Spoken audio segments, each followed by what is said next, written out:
So last year we reviewed the ASUS ExpertBook B9. That was the B9 450. That, as the name suggests, is the highest end model for the ExpertBook series, and it is targeted at the executive level of the company, whereby the senior managers, they need a thin and light laptops they can carry around for their meetings and whatever work they need to be done. And today what we have here in our studio is the ExpertBook B1.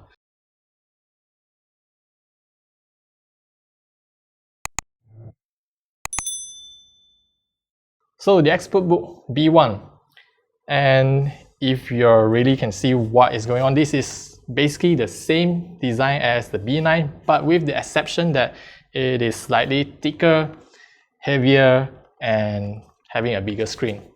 So like I mentioned just now, the B9 having a 14-inch screen, and whatever they have used for the chassis, I believe is called a magnesium aluminum alloy. Whatever ASUS has chosen to use that material as the chassis for the B9, number one is because of the thinness of the material can go while still maintain the rigidity of the chassis, and of course second thing is the weight of the laptop. Now I can't really say if they are using the same material for the B1, because in terms of the touch feeling and everything, it feels very similar, but from what I have checked in their website, they are mentioning it as just a standard aluminum alloy chassis, just that the surface treatment, they are just trying to make it to feel as close as possible to the B9. Now, the overall chassis feels very solid.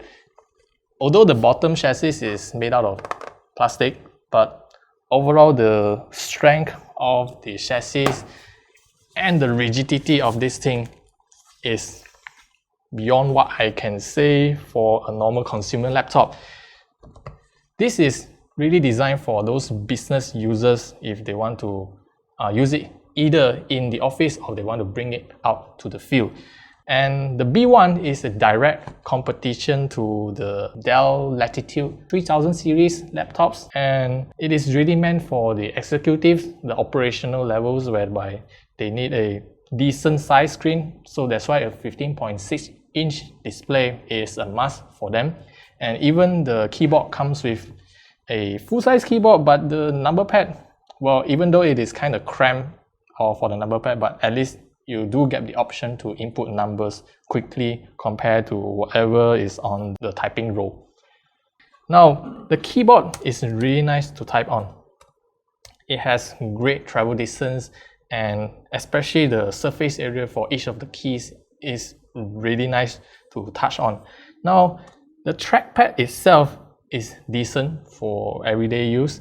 Not that I would say it is the best, because especially the clicking mechanism is not so precise, as it involves clicking down for the key tracking surface on it.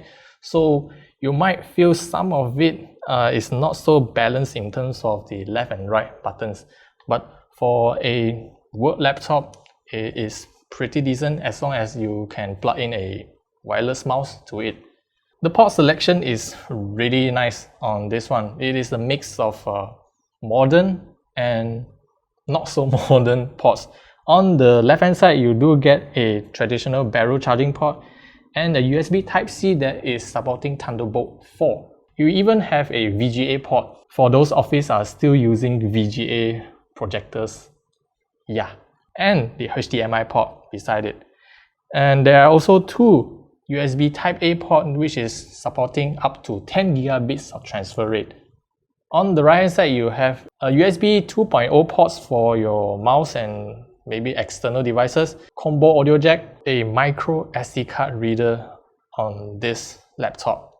So overall, this laptop is geared towards the office users.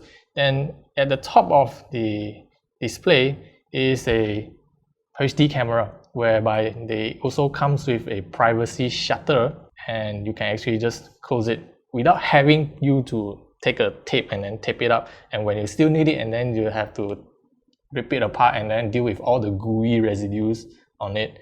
So kudos to ASUS for doing this. Now in terms of the display, this is a 15.6-inch LCD display. Now it's a Full HD resolution, while the official specification has stated this display is having around 72% of sRGB coverage. Personally, I don't think it is that terrible to look on it, and especially this is more geared towards office work, so you're not going to get this one for your creative works.